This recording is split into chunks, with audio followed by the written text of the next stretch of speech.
A very warm welcome to this fourth webinar for INTBAU's Architecture Challenge. My name is Harriet Wenberg and I'm Executive Director of INTBAU, which is a global network dedicated to creating better places to live. And all of you, our participants today, are joining us from 31 different countries: Bangladesh, Colombia, Denmark, Egypt, Greece, Jordan, Panama, Romania, and Turkey, just to name a few.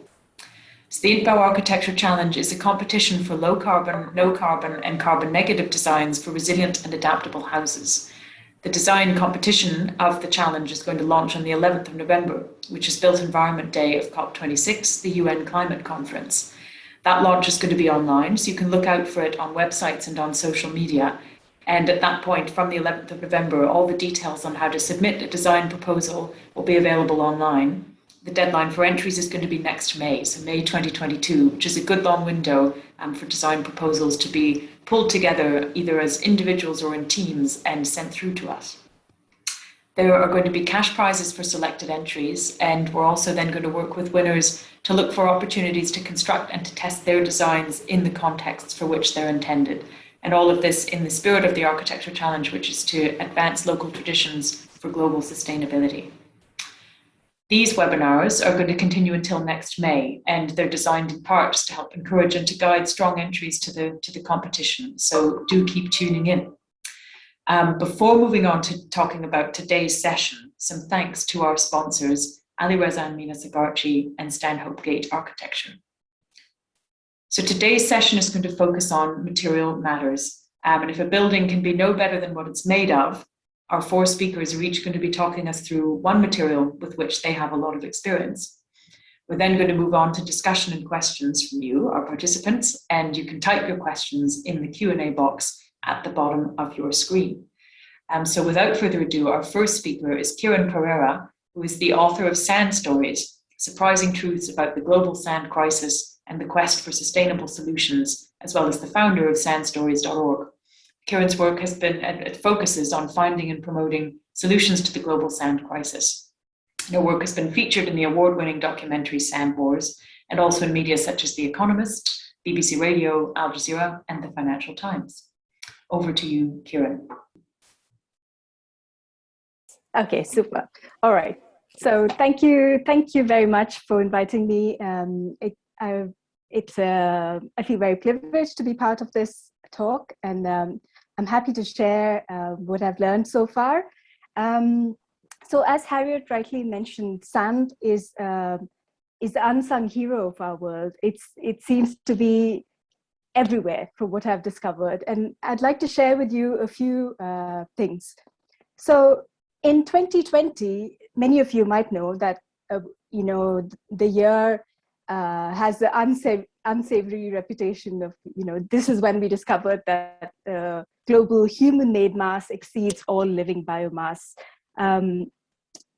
In 2019, the United Nations Environment Programme released a report talking about sand and sustainability.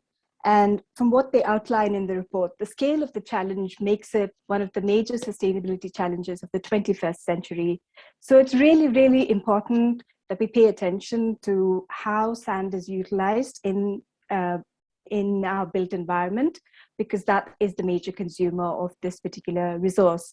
It's used in a wide variety of contexts, right from concrete to glass panes that form, every business district that you go to, you see glass panes, or every window, so even sand is used even to produce pigments that go into paints. And I'll share more with you the impacts of this particular extraction. I'll share with you in later slides.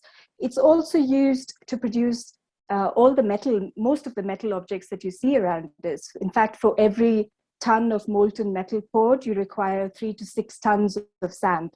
So it's really, really invisible. It's used in opaque supply chains, and it's coming from places that are increasingly being threatened. And why should we care? Why does this matter? Why is it important now? The reason it's important now is because the 20th century saw a 23-fold increase in natural resources used for building.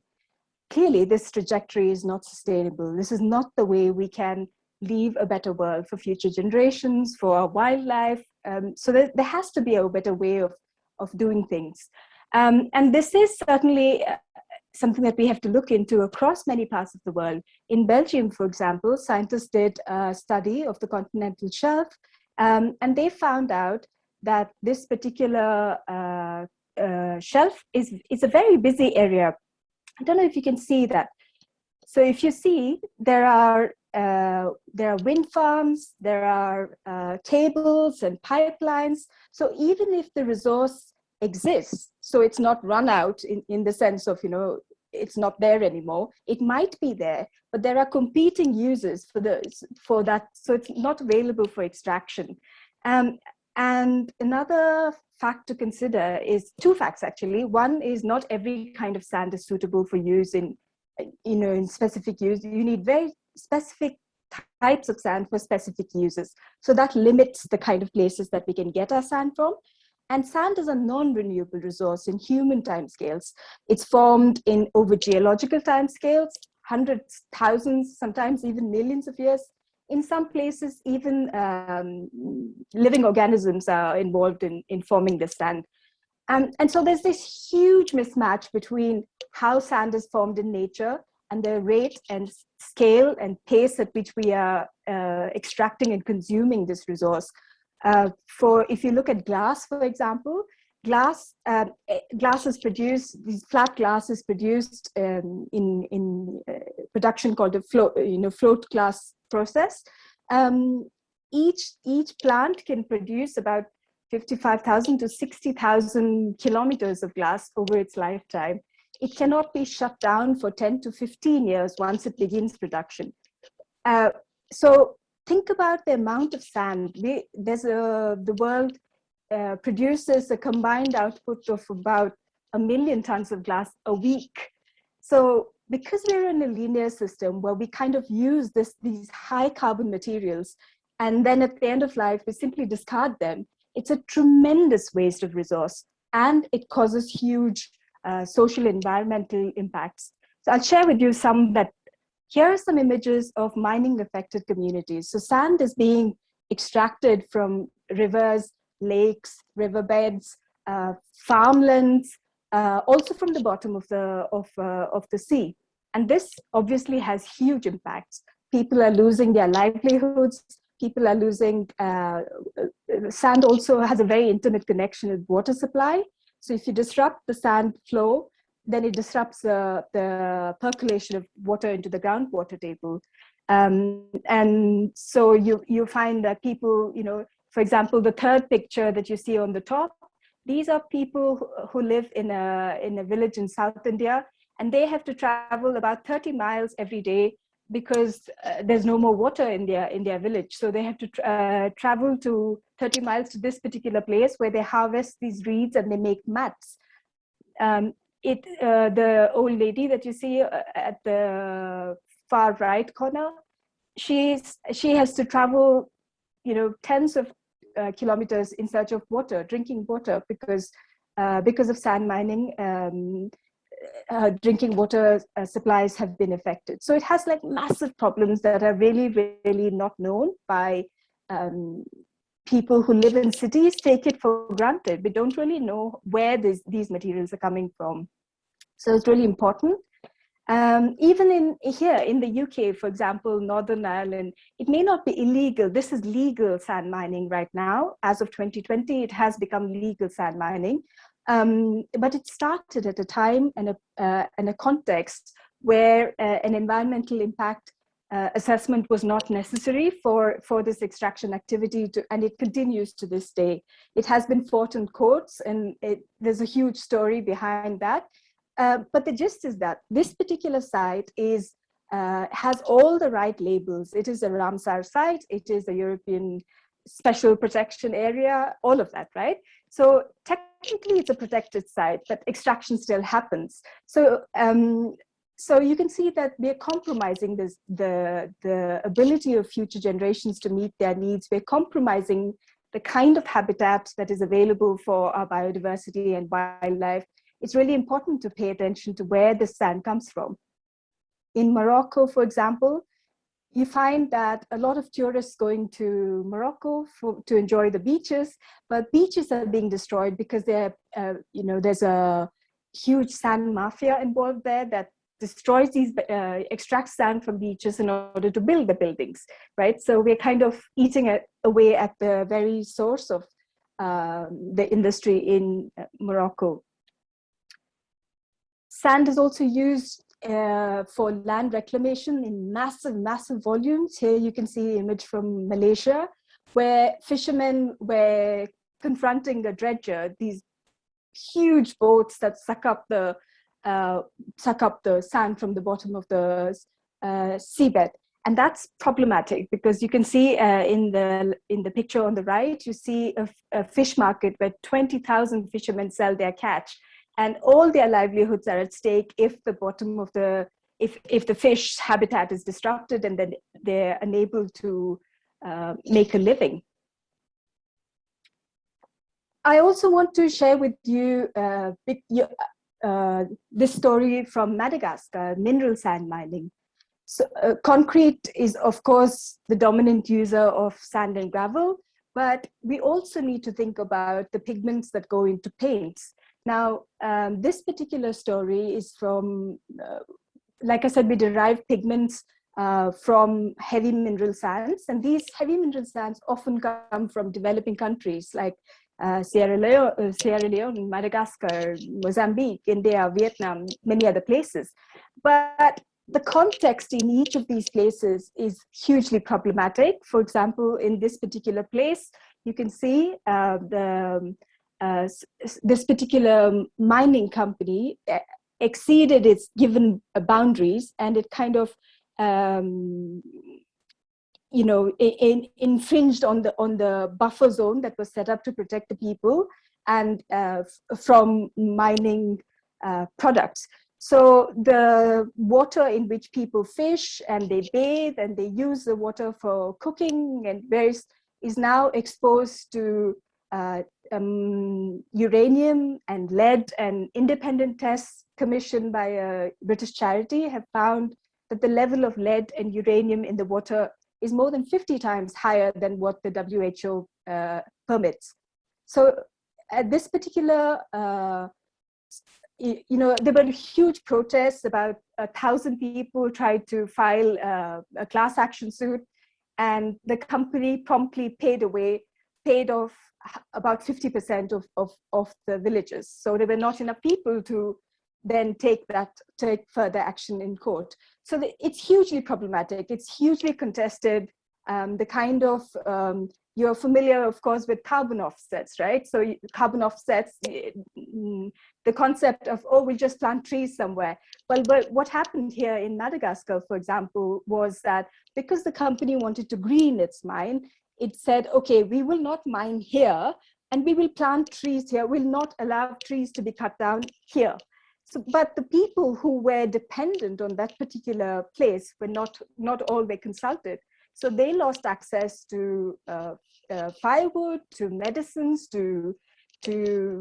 basically they could not grow their crops in places in fertile land. So they were pushed away to the fringes. And now food security is a massive, massive problem in Madagascar, also thanks to droughts and exceptional conditions. So it's really important to pay attention to the provenance of where these materials come from. So I'm conscious of time, so I don't want to take further time. I'm really, really excited to listen to what my fellow panelists have to say.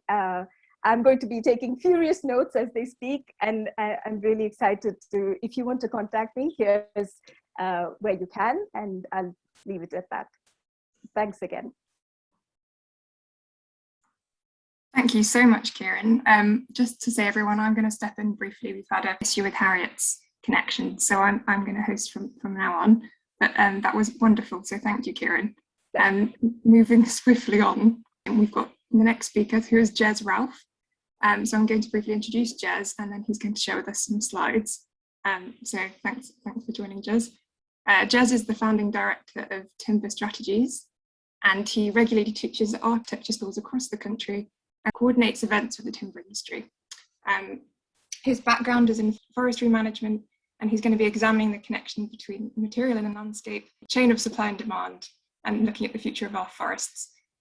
So without further ado, Jez, would you like to share your slides and take the floor? Thanks. Excellent. Thanks, Jules. Hello, everyone. Hopefully you can see my screen. It's, as usual, fantastic to be here speaking with INTBAU. It was actually the last live lecture I gave before lockdown, and it's always stimulating. And I want to talk today about my business is forestry and timber. We're rooted in the UK, in southwest England, but I think what I want to talk about has a global perspective. And I want to start by just looking at some of the issues and the tensions in the forestry and timber industry that are coming out. And these 3 press articles, I think, really condense down one of the problems we have. You know, the 2 on the left come from the same newspaper with the same editorial direction. And on the one hand, we have this real thing about chopping trees down and the harm that does and deforestation. On the other hand, we all want timber in buildings as an aspirational product or a local vernacular product. And this tension somehow needs ironing out, and that's what I want to talk about today. Yet, thrown into this mix on the right here, we also have this situation where there appears to be a huge shortage of timber. And the question is globally whether we have enough timber for the expected exponential rise in wood construction. And of course, you will, I'm sure most of you have seen or heard of things like cross-laminated timber, you know, the timber material, this engineered product that is being used all over the place. It's being manufactured globally now. Architects love it. It's easy to use. It stores a lot of carbon. And I suppose I want to question this quite a lot and ask, is things like cross-laminated timber the way forward? Because essentially, if we look at it, it uses very large volumes of the same kind of material. To produce this kind of stuff, we need to have forests like this. And this is a plantation from the UK of cypress spruce. There's plantations all over the world like this.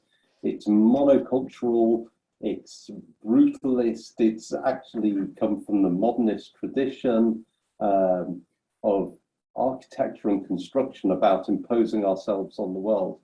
And this, to me, is a very old school way of forestry, and one that we should be really questioning, both from my end as a forester and from your ends as architects and designers.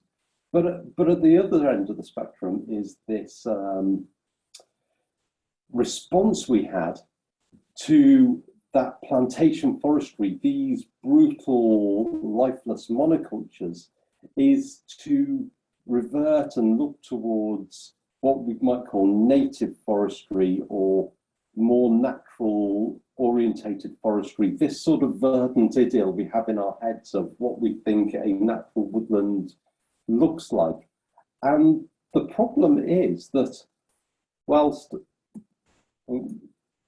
this is lifeless, it produces huge volumes of timber. And whilst this is full of life, it produces virtually no timber. And how do we find a way through that?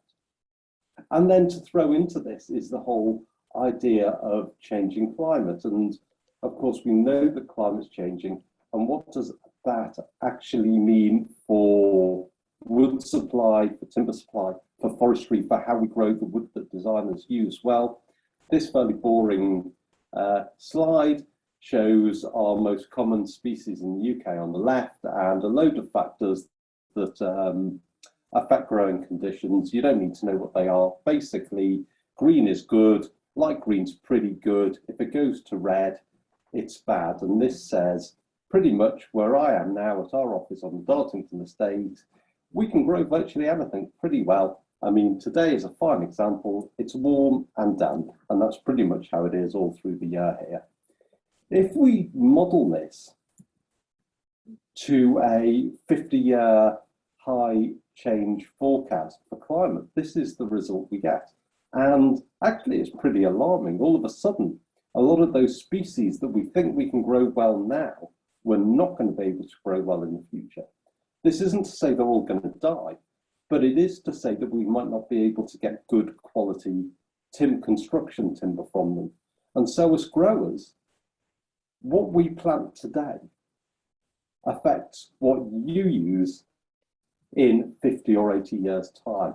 You know, however young you are, in this lecture, the trees we plant today, you won't be using. This is 1, 2, 3 generations of architects on. I find that pretty exciting and daunting and terrifying when we make decisions about planting today, but we have to take this kind of thing into account. So the way we're moving really is to this sort of mixed forestry where we have trees of multiple ages and multiple species in one place. And we can see here, this is local to us. We've got some pretty good timber trees that are nice and straight and not free, but we've got naturally regenerating trees underneath them, different light conditions, and this provides us with a really resilient forest. This is a forest where the soil health is going to be good. It's a forest we can say, this will still be healthy in 100 years. And that is the most important thing. Even if we get no timber from it, if we can create a healthy forest for future generations, that has got to be the primary objective as a forester. But we can then take that and we can take this idea of having multiple species of multiple ages, and it's not traditionally what we supply to the construction sector. Traditionally, the constructor sector wants eucalyptus of this diameter or spruce of that diameter, you know, or oak of that size. And in the future, we're probably not going to be able to supply that. But that's not to say it's a bad thing. It means as designers, we have to change how we think about things, perhaps become more localized. And this plan is a really interesting site near us, and it's an old sawmill site. But now it's got a sawmill on it, it's got an architect on it, it's got a woodland education company on it, it's got a company that makes outdoor furniture and playgrounds on it. And it's sort of this idea of distributed manufacturing where it's very close to the woods, it's very close to a small local community. But the idea that we could perhaps bring robotics to play into this situation means that because, you know, this type of robotic fabrication is now so cheap, almost anyone can do it. Suddenly, these small localized sites can provide much larger volumes of timber into the local community. And at the same time, experiments. So on the right here, we have glulam beam that traditionally would be just all the same timber, but it's crazy really. And actually what we've done here, we've said, you know, our engineering knowledge is quite good now. And we know that in a beam, the biggest tension and compression is at the top and bottom of the beam. So we'll use really good timber, in this case Douglas fir, on the top and bottom of the beam, and we'll use rather rubbish timber, in this case Norway spruce, in the middle of the beam. And we've completely optimized the volumes and types of timber that we're now growing in these much more complex systems, rather than just demanding the same timber for everything.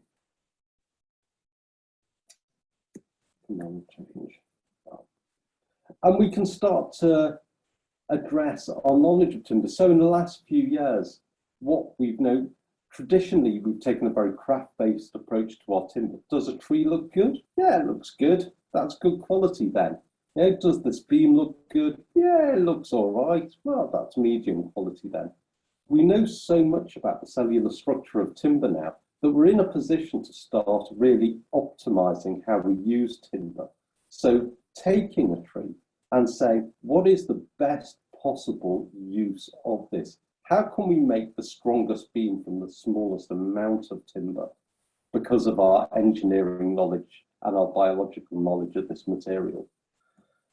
And what it means is that it requires architects and foresters to work together more closely. This is the Architectural Association's campus at Hook Park, and here we've got me and the forester and two architects standing together talking about which part of a tree they'd like for a particular building. And whilst this isn't going to happen for every application, the point is that that conversation between material grower and material user needs to now start to be much more connected. And just to end up with, I'd say a lot of this is taking a new approach to vernacular.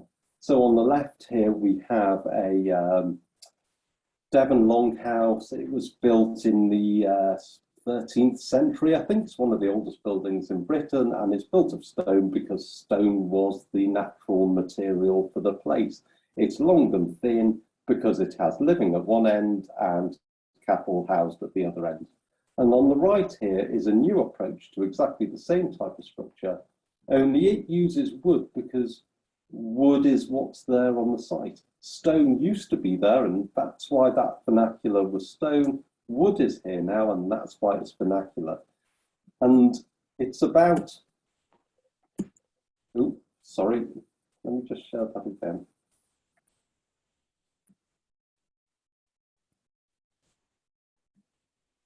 It's about being honest with ourselves, and it's about saying, let's take an approach that is honest and not greenwashing and not purely focused on aesthetics.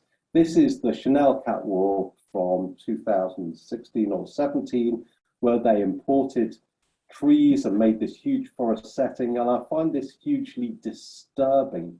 And I think my plea is to say, think more carefully about materials and be honest about it and use it considerately. Don't just use timber as a greenwash or a purely aesthetic function of a design, but to actually use it in a considered, proper way that thinks about the landscape it's grown in, as well as its use in the building. Thank you very much. Thank you, Jez, very much. I'm very glad to be back after that slight internet meltdown. Thanks, Jez. Useful. I mean, just an excellent plea to be finishing with that for the honest approach and for not succumbing to greenwashing, to actually using the material honestly. Useful to have visuals too, and that reminder that actually what looks good tends to be good. We've all got a reasonable judge of that. We can see things. Great. So we'll come to our third speaker now, Catherine Larson. And Catherine is a designer working with seaweed and seagrass with a focus on the sustainability that exists within tradition. And Catherine is a master's thesis candidate at TU Delft and also runs an experimental research studio. So over to you, Catherine, to talk to us about seaweed and seagrass. Thank you. I will just share my screen now. Let's see. All right. Yes, so today we are going to be talking about some seaweed architecture. And to get started, I have a question for you all. What do you guys think the following have in common with each other? The first thing is Radio City in New York City. The second is a shoji sliding door from Japan. And the third is a dike from the Netherlands. Well, if you guessed seaweed and seagrass, you would be correct. And all of these architectural structures and infrastructures have at one point been touched by seagrass and or seaweed. So what is the difference between seagrass and seaweed? Because they kind of seem like the same thing. Well, historically, seagrass was referred to as seaweed because it washed up from the sea with seaweed. So when we're looking at historical documents, sometimes it can get a little bit muddy, but it's really important to separate these two things because even though they might seem like the same thing to us because we aren't biologists, they actually have completely different properties, especially in construction. So for example, this is seaweed. Seaweed is basically the OG dinosaur version of plants. And instead of roots, it's got what's known as little holdfasts, which is that little brainy thing there. And that means that seaweed can practically grow on just about anything. It can grow on ropes. It can grow on the bottom of boats. It can grow on rocks. It doesn't need soil to grow. And that makes it extremely versatile as a farmable species. Historically, we use seaweed as a glue primarily, as a craft application. So for example, we used it in plaster applications to help improve the workability of plaster. One of the famous examples being chicory lime plaster, which was a very expensive form of lime plaster used to plaster castle walls and old forms of architecture in Japan that needed to be preserved. And in this case, they used one of the species they referred to as Gloipeltis. I'm not sure how to pronounce it. They also used some Chandra species. What's really interesting about this is in Japan, they had certain species earmarked for consumption. And the species that were earmarked for consumption were considered so important for eating that these were never species used for craft applications. So the ones that were less important, less tasty, were the ones that they then earmarked to make glues for construction, like for example, making shoji doors. Now, seagrass, on the other hand, is a little bit different, and it's more finicky as a species. Seagrass has roots. It's basically like a primitive in-between plant, right before plants kind of moved on land kind of deal. It does grow in the sea, in meadows, but because it's got roots, it needs soil that is optimal quality under the sea to root in. It needs adequate access to light. It needs adequate access to nutrients and not too many nutrients. So it's very, very finicky. It's very difficult to plant because if you want to plant seagrass, you essentially have to dive down a couple of meters, put a seed in, and then kind of like hope and pray that the water and the tides don't wash it out. So kind of annoying. But seagrass and eelgrass in particular has been a powerhouse for construction for us for hundreds of years. In the US, it was used as insulation and actually formed one of the most primitive insulation bats known as Cabot's quilt. So people in New England have been opening up their walls in their old buildings and finding these old eelgrass stuffed bats in between the rafters. And eelgrass was used to insulate Rockefeller Hall and Radio City in New York City. So this was a pretty common application. And, you know, this is what leads to some confusion because eelgrass and seagrass was historically referred to as seaweed.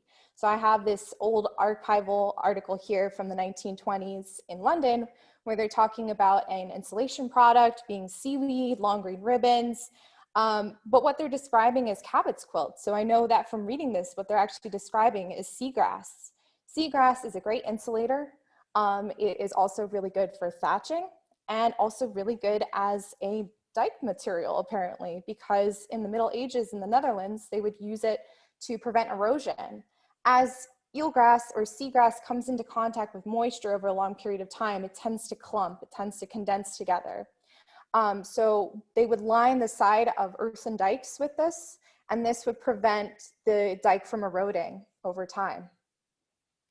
Perhaps most notably are these roofs that have been thatched with seagrass in Denmark. And this was my first experience in contact with seagrass as a building material. Now these roofs might look a little shaggy, but they last for 400 years. So this history and this tradition of thatching initially really inspired me to start studying and researching this, especially because when I started researching in this, there wasn't very much knowledge on this field in particular. I began experimenting with this thatching technique and tradition and created a couple of pavilions and different prototypes of the process.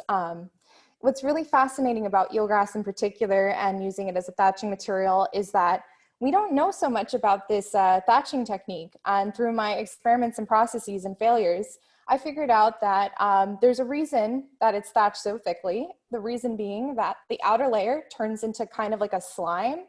And this slime condenses and forms a shell, protective shell over the rest of the thatch.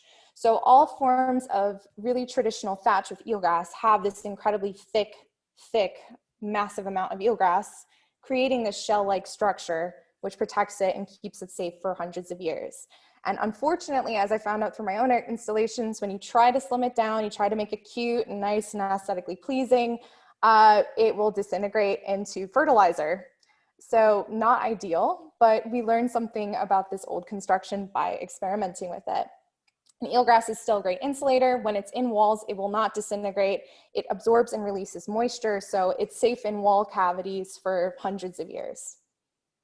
So if these materials are so commonly used, if they were so great, why don't we use them today? Why has nobody heard of seagrass and seaweed architecture? Why aren't we all just commonly like using these materials? Well, it comes down to the arrival of synthetics and unfortunately a wasting disease with eelgrass in particular. Around the world in the 1930s, there was a devastating wasting disease that hit all the seagrass beds.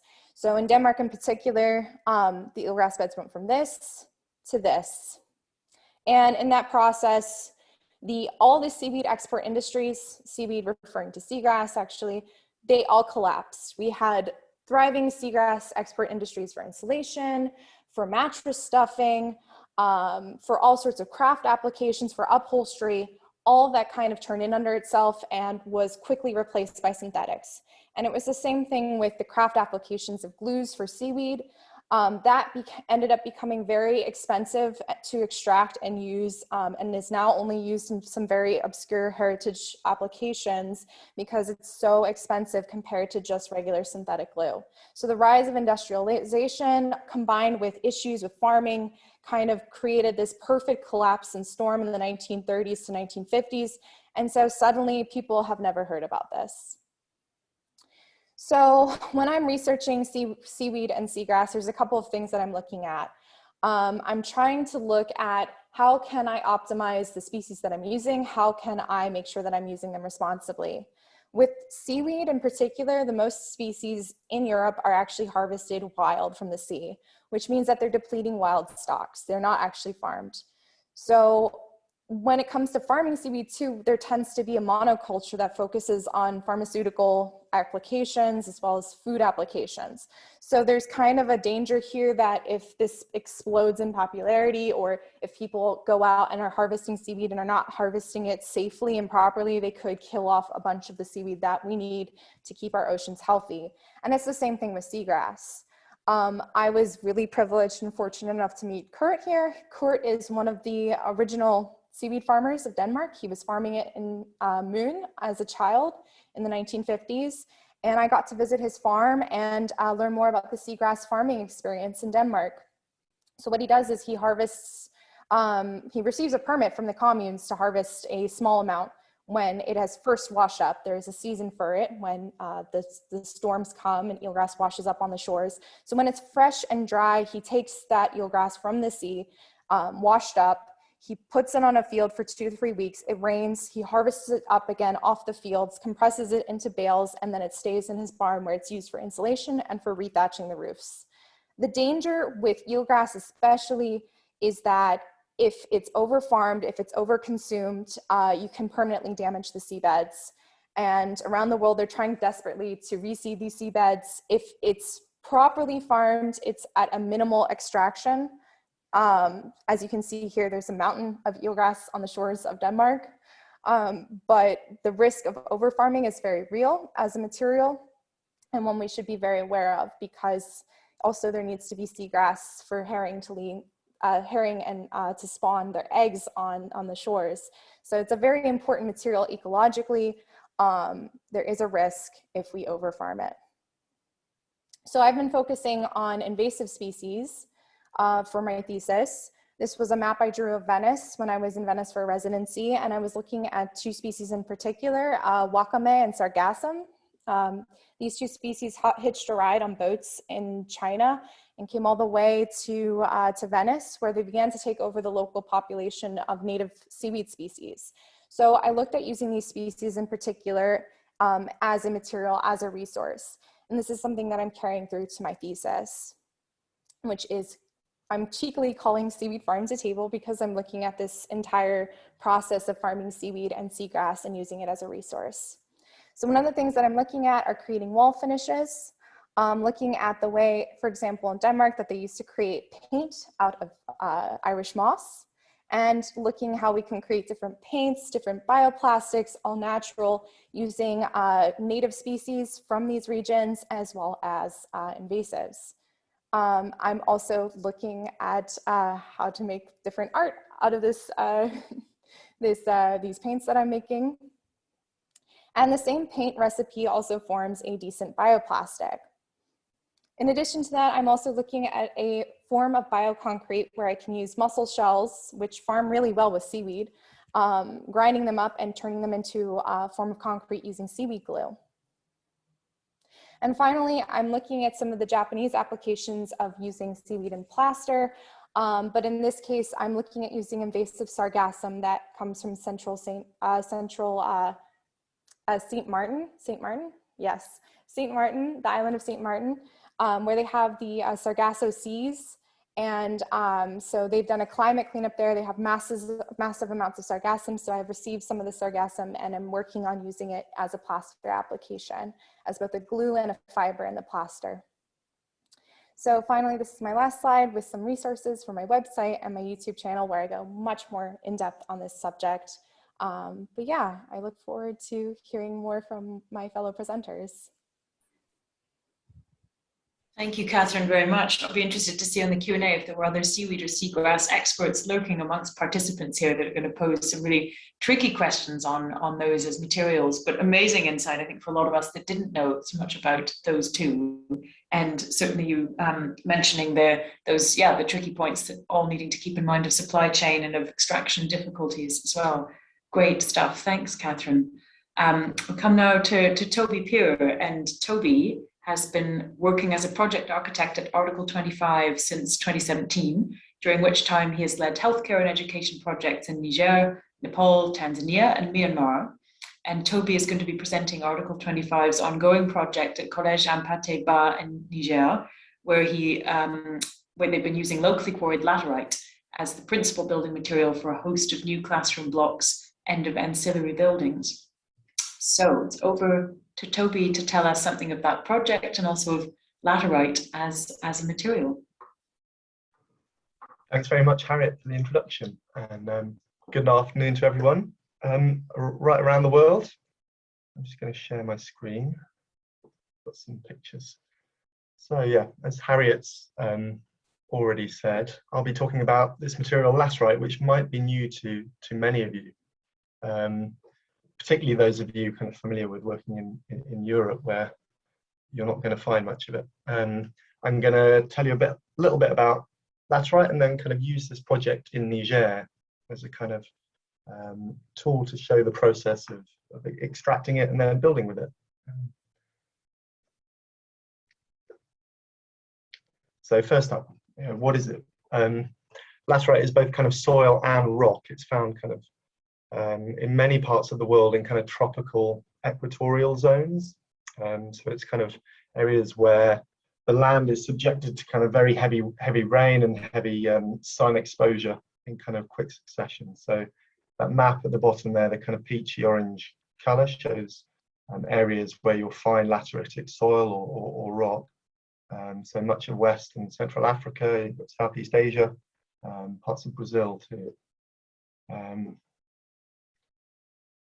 Now it's kind of often kind of this very reddish orangey color. That's due to kind of high iron oxide content. When it kind of forms and solidifies into rock like this, it's quite porous. So it's got these kind of cavities that you can see in that close up. Now these cavities tend to kind of fill with water when it's underground or near the surface. It's kind of useful as a building material because of this moisture content, which makes it quite soft. So you can kind of cut it out of the ground fairly easily with kind of simple hand tools. And then once it's out of the ground, it's exposed to heat and sunshine. It dries out. The water leads it becomes much harder and kind of more suitable for a long-lasting building material. So there's a rich heritage of laterite use, particularly in Asia. So in kind of Goa and in Kerala, it's been used for temples and for churches like this one for hundreds and hundreds of years. Some of Angkor Wat is built from laterite. You can see this temple on the left. And I'm going to kind of focus more in Africa, where I must be honest, I don't know of the kind of historical use so much. But certainly in recent years, there's been a kind of renaissance led by the Burkinabe architect Francis Kéré. This is one of his schools on the right, and kind of mimicked by other architects working in the region, and particularly in Mali and Burkina Faso. And people have kind of recognised the potential for this material. You know, it's kind of ubiquitous to certain areas of Western Africa and the Sahel.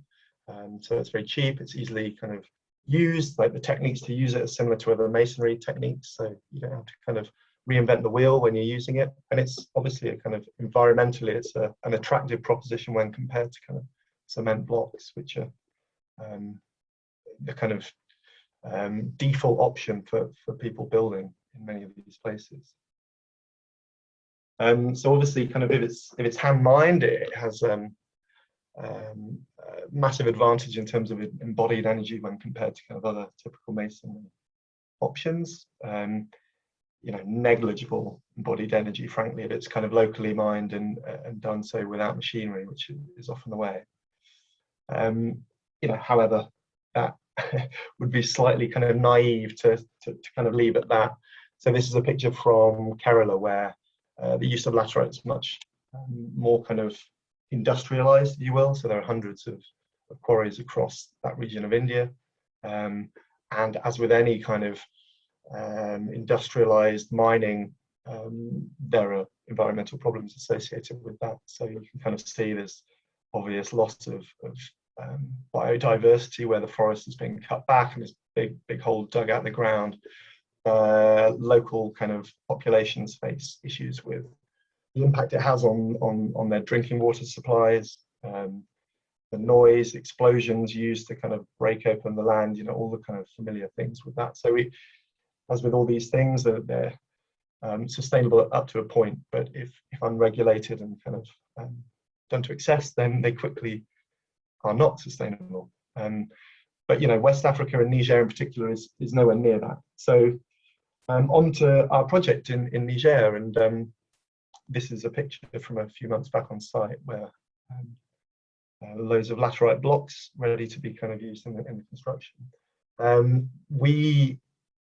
I say Article 25 had been involved in a project a few years ago in Burkina Faso, where we used laterite for the main kind of walling materials. And actually, that was a prompt for us to be invited to work on this project in Niger, but also kind of informed many of our decisions.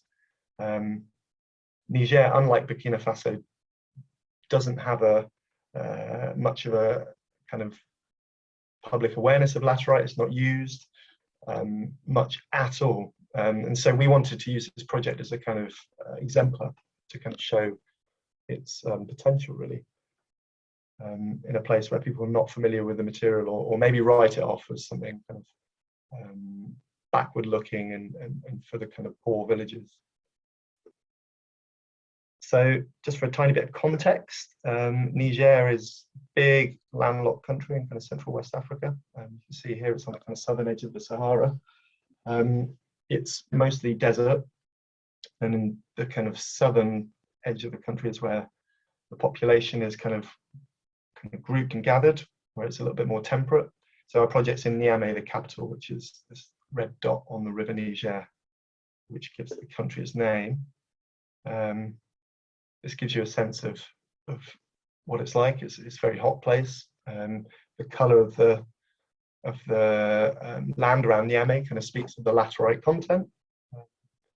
It's now quite a big city. It's kind of over 1 million people live there. It's growing rapidly from a tiny village 100 years ago.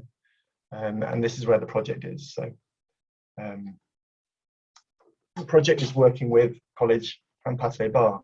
So this college was already in existence. It's technically a private school, and they asked us to kind of look at options for expanding, building new classrooms, growing the school to kind of also provide for primary education. Niger is a place that really struggles with providing schooling for its kind of young people, and it's bottom of the UN's development index, and many children don't get much time in school, if any at all. So there's a real sort of gap here. Okay, maybe briefly, just to give you a kind of idea of the scope of the work that we're doing. This is an image of the site, which is a big site. It's a hot site, particularly where there might be trees. But you can see kind of there were a scattering of old classroom blocks, an admin block and some latrines. And that was how it was when before we started construction a couple of years back. The full proposals are shown on this image, so it kind of gives you a sense of how much is going to be built or is being built. So a series of these long, thin classroom blocks, each with 4 classrooms in, and lots of other functions. So we've got an assembly hall, we've got a guard's house, we've got more administrative facilities, new kind of water tower with power and new water supply. And so the design, which we'll kind of talk more about as we go through, but it's based on this kind of double roof concept, which has been popularized again by Francis Kéré, this architect from Burkina Faso. And it's a passive design technique which looks to mitigate the kind of extreme heat of the region. So the top flying metal roof kind of intercepts the sun and the rain and shades the building, and then that's raised above a kind of lower roof or ceiling of some kind to create this kind of air gap, and the angle helps pull air through, which kind of moves the hot air that's radiating from the metal roof away from the building and stops it kind of heating up the classrooms below.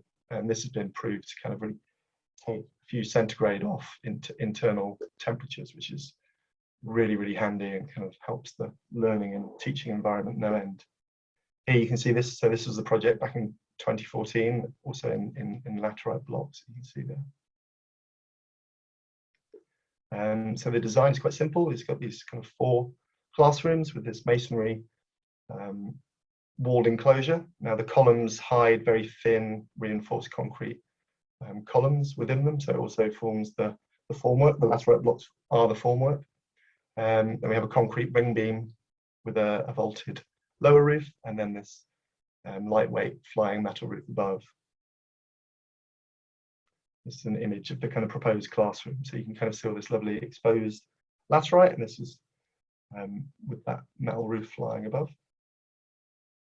Okay, so onto the laterite. So having designed it for this, partly because of the team that we had in Burkina Faso, which you can see in this photo. So on the left is the contractor, Sauter. On the right is Kodjo, our site architect, and they'd worked together on the previous school. And now Sauter is a kind of expert in laterite. So it was really because of him that we were encouraged to push this material in a new place, really. But the first challenge was finding suitable laterite near Niamey that we could use. And this took a bit of time. We kind of found a lot of land where it was too friable, or you couldn't really kind of cut the blocks without them crumbling, so not good enough quality. But the guy in the middle, Ben, was the key to all this, and he kind of identified this site, which we're still using for 2.5 years on, as a good one, just by looking at the way the water from rainfall would kind of behave on the surface, and also some of the vegetation that was spotted nearby. And these were signs to him that the laterite was of good quality, and it proved to be spot on. So here you can see the quarry. It's dug out by hand like this, just with kind of pickaxes. So they're quite rough kind of blocks when they come out, and they are then left to dry in the sun for a kind of month or so before they're ready to be kind of used, at which point they're tracted into town, the kind of 10-11 kilometers into the site. And here you can see there's still the kind of rough blocks, not kind of dressed, which is what the masons do once they're kind of on site. So then they're kind of shaped using these adzes or small tools, ready to go onto the building. Just like this, as you can see. So quite kind of simple, really, but really kind of wonderful to kind of see in process. This mason that you see in the pictures, he had experience of using laterite a couple of times before, but was the only one. So he's kind of taught this whole kind of younger generation of masons how to use it, and it doesn't take long, and now they're kind of teaching new masons as they come onto the site in turn. So it's a technique that's quickly being kind of propagated. So I'm going to kind of finish up by just showing you a few pictures of the buildings, really, and kind of what the laterite looks like in the finished construction, or the construction underway. So phases 1 and 2 were started a couple of years ago, and we hit some. The brakes got hit over COVID for obvious reasons. We struggled with kind of lockdowns and border closures, and obviously people not being able to work. So it did slow down, but we just had the kind of final kind of site inspection for phase 2 this week. So that's 2 classroom blocks, latrines, guards house, administration building. So these have been kind of in construction for the last couple of years.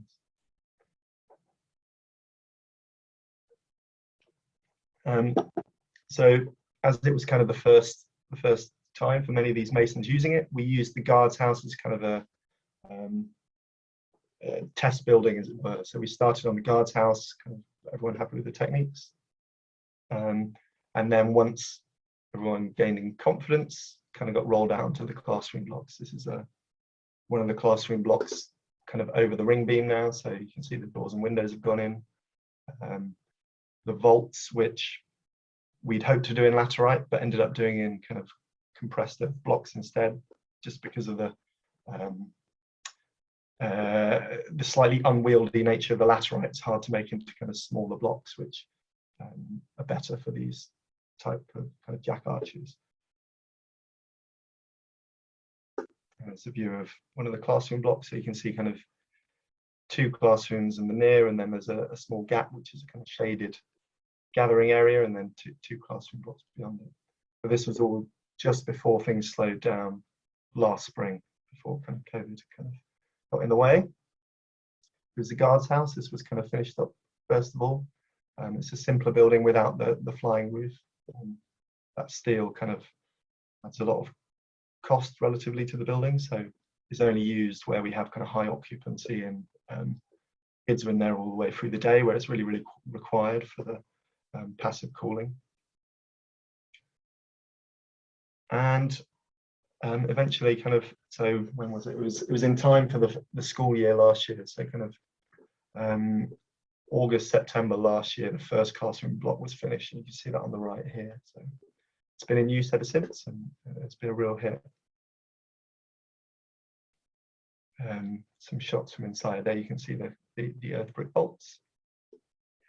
Inside we've plastered the laterite just to kind of give it a bit of protection from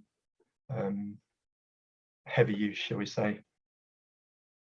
And some more pictures of that first classroom block. So just to kind of finish on that, I mean, it's clear, unlike the other speakers, I can't claim to be a kind of a real expert on the material. It's something that we're kind of learning about day by day, really.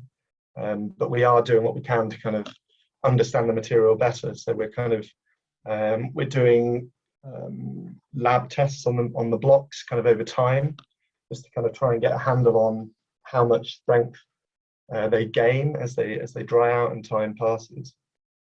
We're also doing kind of with Bath University, doing some tests on the internal conditions of the classroom, so trying to kind of work out just how much of an impact that double roof has, and kind of compared to the older classrooms and some of the simpler buildings on the site. So we're kind of working at that as we go along, really. And there we go. It will finish on a picture that the contractor sent me the other day of a lovely kind of sunny evening on the site. But, thanks everyone very much for listening, and hopefully we'll kind of have an interesting discussion to follow. Thanks, Toby. That's a very nice image to finish with. Beautiful day with the school. Thanks for that laterite case study, and I'm sure that was a new material for a lot of people listening in. So great to hear something about it. And in fact, whilst we now give the chance to Catherine, to Jez, and to Kieran just to unmute and come back on video, one question for you, Toby, straight away is what sort of mortar is it that gets used with the laterite blocks? So in this instance, we've had a cement mortar, which is quite conventional. I think our structural engineers, because it's very hard to know much about the quality of the laterite, they weren't, perhaps understandably, they weren't prepared to take kind of big risks on that. But it's certainly something we would like to explore, and obviously there'll be huge benefits to using a kind of lime-based mortar rather than a cement one, both environmentally in terms of. What would Yeah. Although I'm not aware of much lime in the region, but I'm sure it would be something quite exciting to explore for future buildings there. Exactly what I was just going to ask. You've answered it. Yeah, good. Okay, welcome back to Kieran, to Catherine, and to Jez. Maybe just to start off, whilst anyone listening in types away in the Q&A box. So all of you obviously touched on the dangers of over-extraction and over-reliance, and it's happening right now with sand, as we heard from Kieran.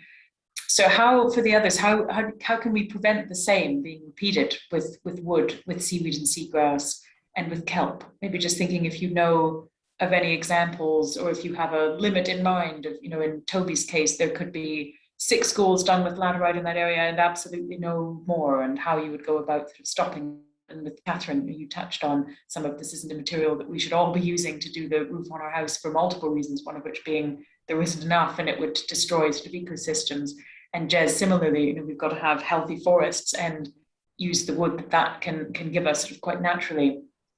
So maybe coming first to Catherine, I don't know, any thoughts on, Well, I think with seagrass health, the first thing that is definitely needed is a orchestrated preservation effort from local governments. This is already actually happening in the UK. They're investing lots of money into trying to replant their seabeds. The other thing is there are certain patterns around the world where seagrass washes up so much that it's considered a nuisance, especially with Neptune balls in the Mediterranean, beaches in Denmark and in Germany. So much washes up, you get like these massive mountains of seagrass. And since tourism and beach tourism is a thing, what they end up doing is they end up clearing that seagrass and burying it in a landfill. So what I and others have argued is that perhaps instead of burying it in a landfill, you allow for people to farm the seagrass when it's washed up at those spots at optimal points, and use it as a construction resource. I would say too, instead of focusing on using it for a thatch application, which is really beautiful and really heritage based, I would focus more on using it as an insulation material, or an acoustic material for interiors. So then you're using a lot less than you would use necessarily to roof one house as well. When it comes to seaweed, which is a little bit different, everyone is focused on, in Europe at least, on wild extraction of most species. So I think if a craft application was to come back, there would be a reason for people to invest more into farming those species, specifically with certain species of red algae. That's kind of what happened in Japan. They just stopped farming it. If they were to farm it again instead of wild extraction, then that might be, if there was an economic investment there, then that would be like the most sustainable, most ethical reason. But there is definitely that danger of people are going to see, dollar signs and just rip it all out. So. Right. Yep. Good points, Catherine. Thanks. And Jez, how about on the timber side? Yeah, I mean, to pick up a word Catherine just used, craft is kind of interesting. And of course, timber is completely renewable and we can grow it pretty quickly, 20 or 30 year rotation. Well, for us, it's quickly anyway. But I think the question is whether we want to go down the road of volume use in sort of this generic stuff. Things like cross-laminated timber or chipboard in some ways are just an attempt to recreate a homogeneous mass like concrete or something like that. And actually, we can look back at the past crafts, where that craft was a very hands-on kind of thing that tried to optimize the use of timber, say in furniture, by a trial and test approach, and look to a new craft that's perhaps digital and engineering based, and take that approach, that digital and engineering and science-based crafts, to optimize the timber that we use.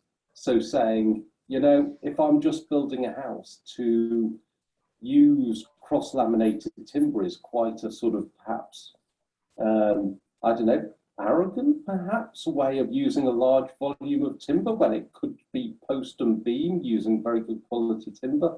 But if you're building a mid-rise block, then perhaps cross-laminated timber is the way to do it. But really, that's sort of considered optimization, I think. So the right material for the right form and vice versa. Yeah. And obviously, if the right material is sand or seaweed or laterite or timber, then to use that. Yes. Yeah. Toby, how about on the laterite side? So I'm aware of the kind of contradiction here.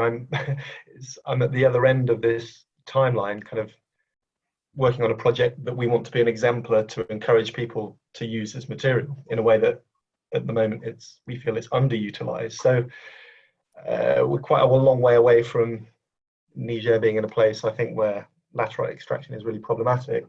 Having said that, it's important to be aware of it. So I think if it was to become more kind of popular, then we would kind of become advocates for more regulatory side and for it to be done in a way that's not harmful.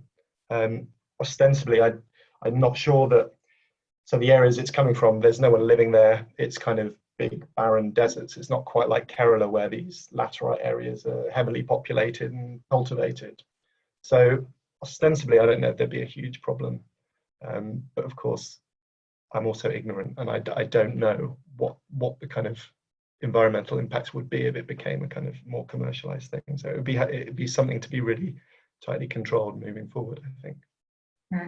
Careful progress towards finding out, I guess, though, is just as you mentioned in your presentation, which makes sense. I think on this subject, we have to give the last word and any comments to Kieran. Anything to add from your side on any of these materials, on sand, your experience? So the common challenge that the common question that I often get asked is that just the scale. Like prior to the pandemic, we were on track to build a New York City a month. That's for the next 40 years. That's the volume of construction activity expected, That's massive. So I think anytime we talk about a particular resource being used in such volumes, it becomes problematic. So I think architecture has a tremendous opportunity to redefine itself, because if you look at the way we built our cities in the past, every place was so distinct. It had a soul. It had a community that came together. It had a style, right? I think it's a great way to look at what kind of materials are available that are vernacular to that particular location, as Jez mentioned, and working with what's available, I think is really, really key.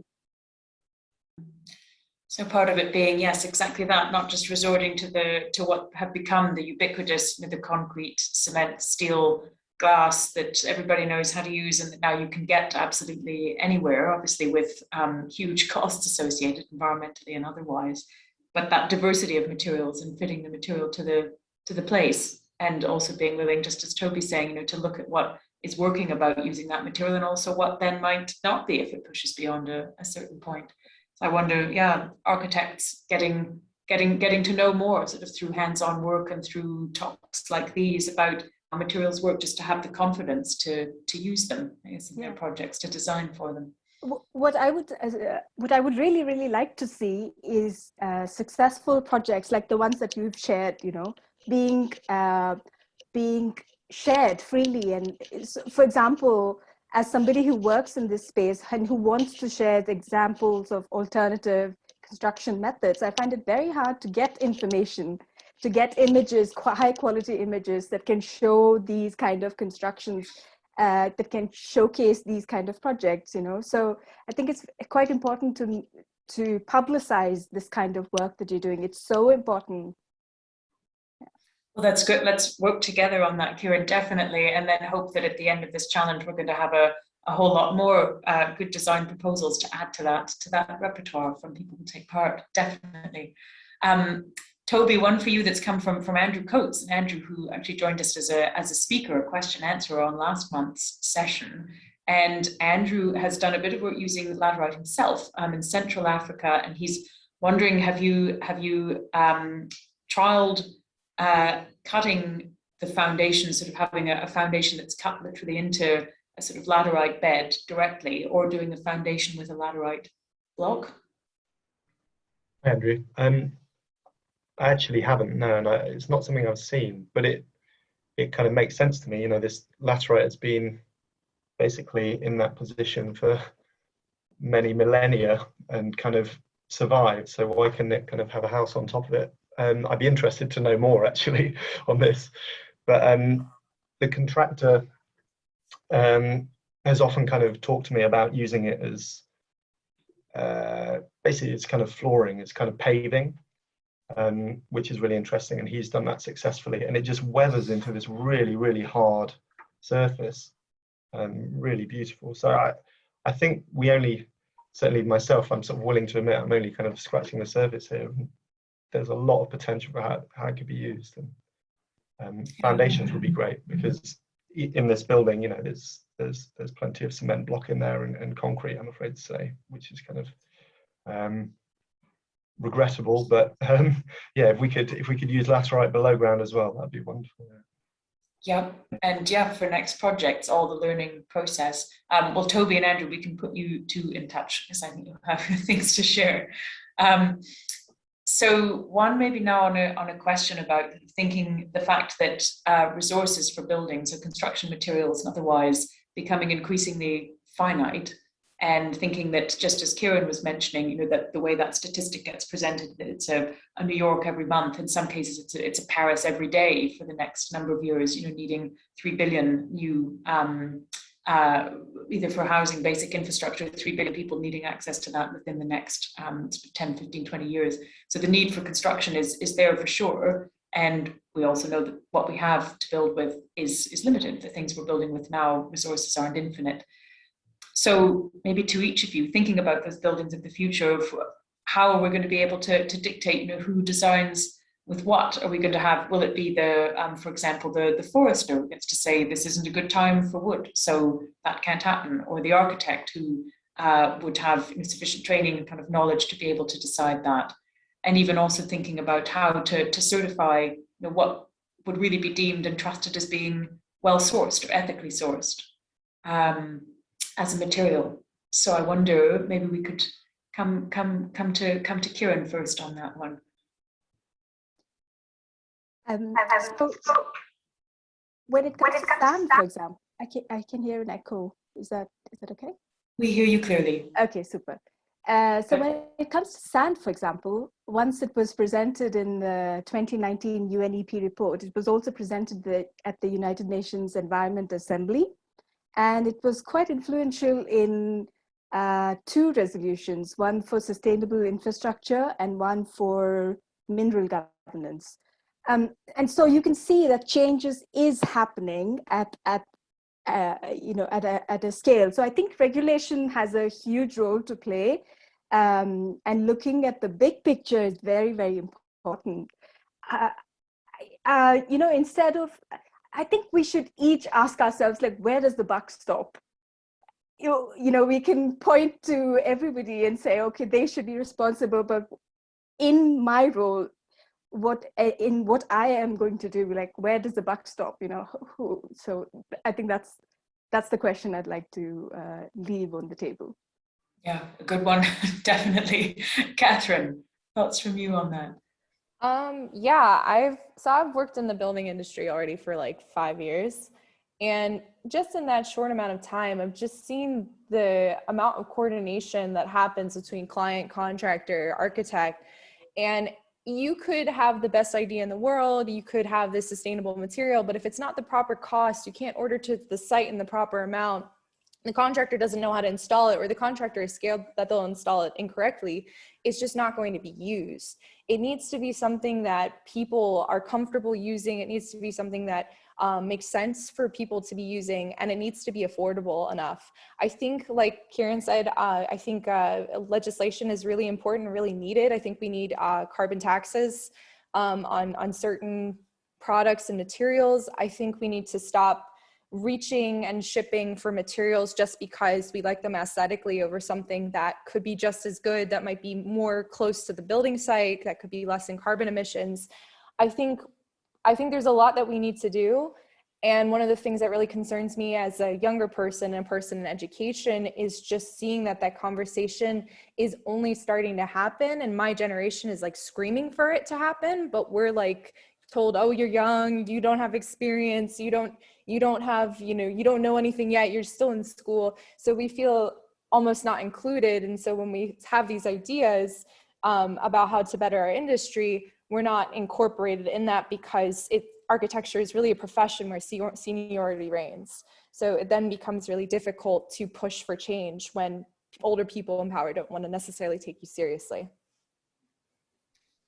Right, well, carrying on with the research, I mean, your experimental lab and the images you were showing us from that, Catherine, that evidence and pointing to how things can be more cost effective, often those can win a lot of arguments for sure. Good stuff. Jez, should we come to you?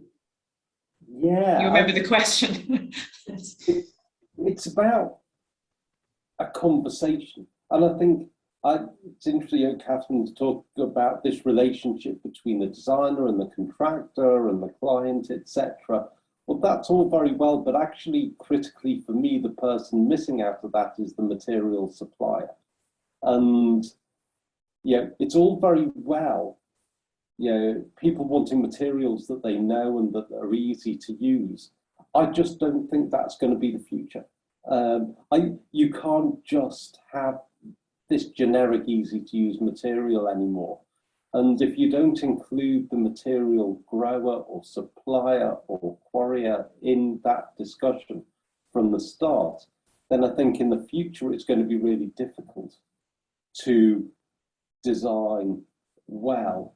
I suppose the other thing I'd say is that is really easy to say, and in a rural context is, entirely achievable. There's space available to grow trees or to quarry or to use the seabed or whatever. I suppose the big question is from an urban point of view, how do we translate that focus on materiality into the urban environment as well as the rural environment? And I think that's probably one of the biggest questions to answer, but I don't have an answer for. Yes, well, we keep building towards them. Another one of the statistics, isn't it, that by 2050, potentially 70% or more of us in cities rather than rural areas, and having just tipped over the 50% mark not so long ago. So that's a continued big exponential increase. Yeah, good points. Toby. Well, clearly it's a broad question. It's really an immense challenge, as people have touched on, and probably beyond the scope or my ability to kind of answer it particularly well. But what I would say is just to be, as an architect or a designer, we're kind of equipped to find solutions or kind of tease out better ways of doing things. So just don't be scared of doing that, like be an advocate for an alternative way and kind of show people ways of doing things that they may not have thought of, and kind of don't.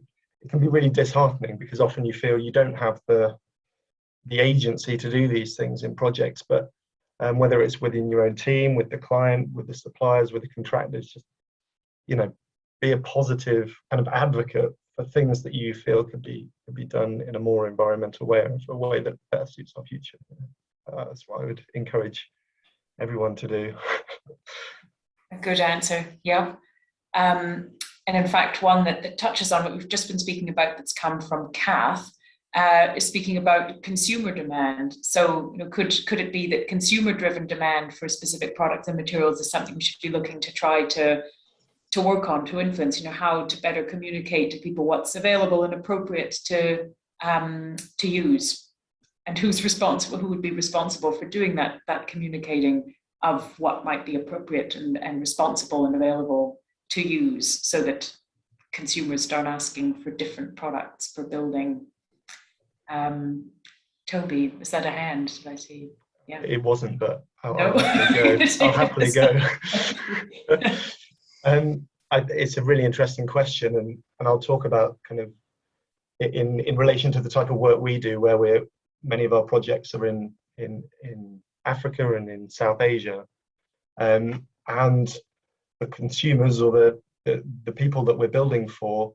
And it's a generalization, but I think it's probably an accurate one, that people have aspirations to use materials that they deem to be better, which tend to be ones which are imported, so concrete, steel, glass, and quite understandably so. Aspirations for something better than their parents had, or something that looks like it's progressive and to the future. We often find that in these contexts, these materials aren't always well used. They may not be appropriate at all for the climate or for the use of the building. So we often end up in this weird position, particularly as a sort of like foreigner. Who should I be to say that the material you were using before is better? But it's a really interesting kind of conversation to have, and I've had many of them, and you don't always end up where you want to be. But I think, again, it's that thing of being an advocate and finding a way to be one without being patronizing or inappropriate, but reasserting the value of more traditional, maybe more vernacular techniques, or the good aspects of them, and then showing that they can also be part of a dynamic future which is also sustainable. I think that's the challenge, and a really interesting one. Good thoughts. Catherine, Jez, or Kieran, any thoughts on consumer-driven materials? What could be done? What should be done? That first slide I showed, I think, sums quite a lot of it up for me. From a growing material point of view, there's this consumer-led attitude of not wanting to destroy the environment, not wanting to take a tree down. Yet there's a consumer-led attitude of wanting to use timber as a low-carbon aspirational product, and it's both of those are entirely media-driven. I don't know what the answer is, but we're so influenced by media that I find it quite frightening that our attitudes as consumers can move from one extreme to the other, when actually probably for sustainable material use we need some kind of middle ground attitude, but the media doesn't like middle ground because it doesn't make that good a story. No, that's certainly true. Maybe a standards agency or some body needing to be created that is always probably going to have to be local or national, not international, to be certifying and looking at what's available. I wonder, but Kieran, any thoughts to add? Yeah, I mean, I couldn't agree more. I think what often it's clickbait, right? Those are the kind of articles that you find get the most traction.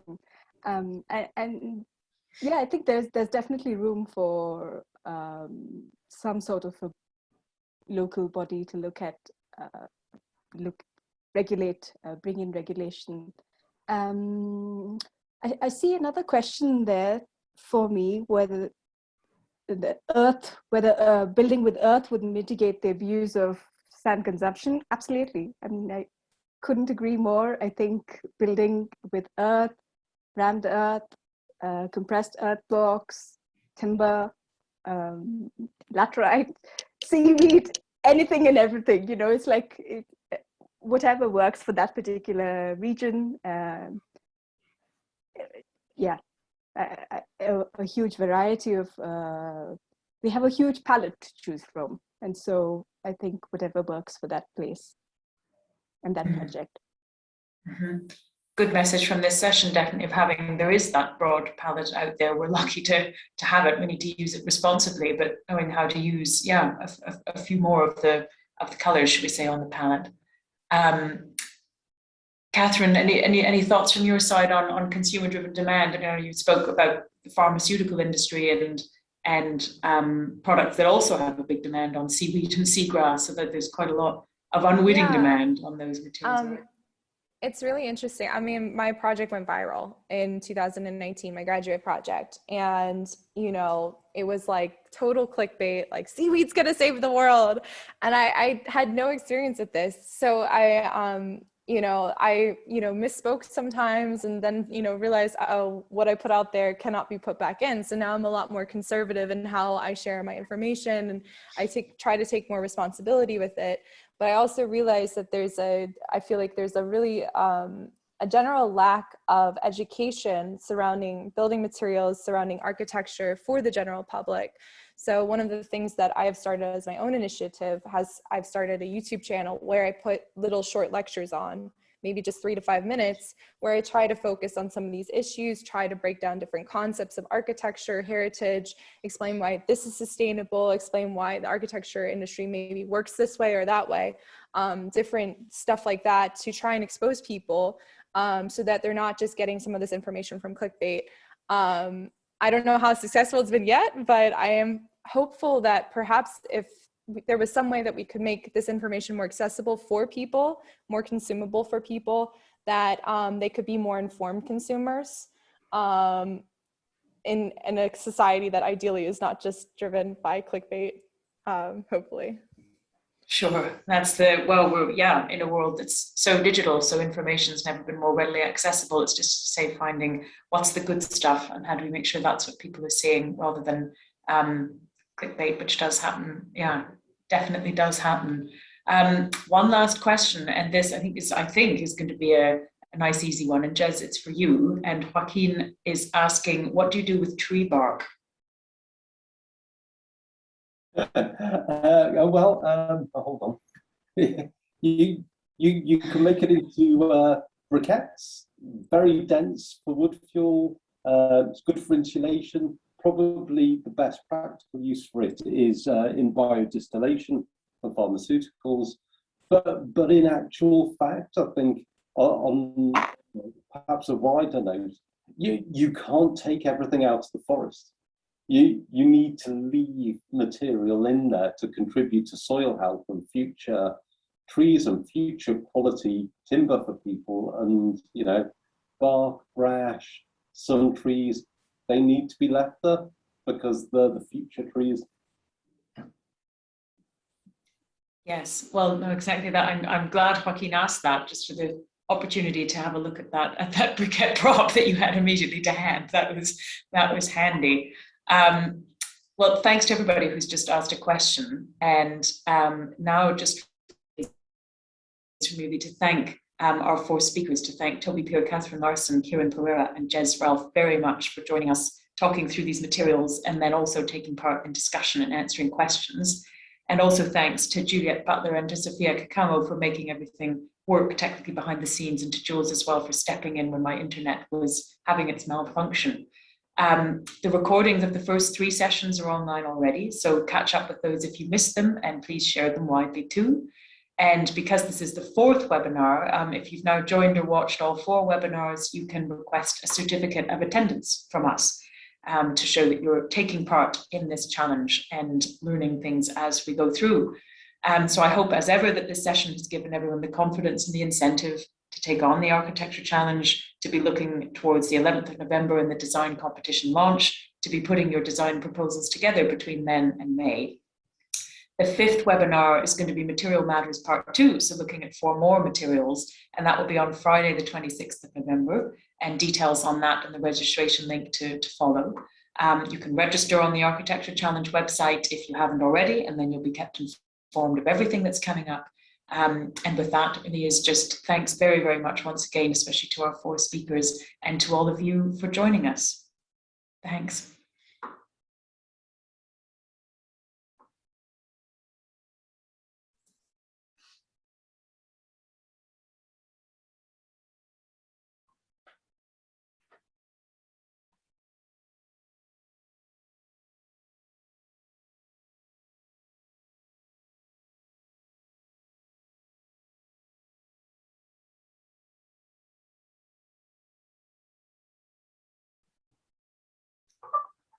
Whoops.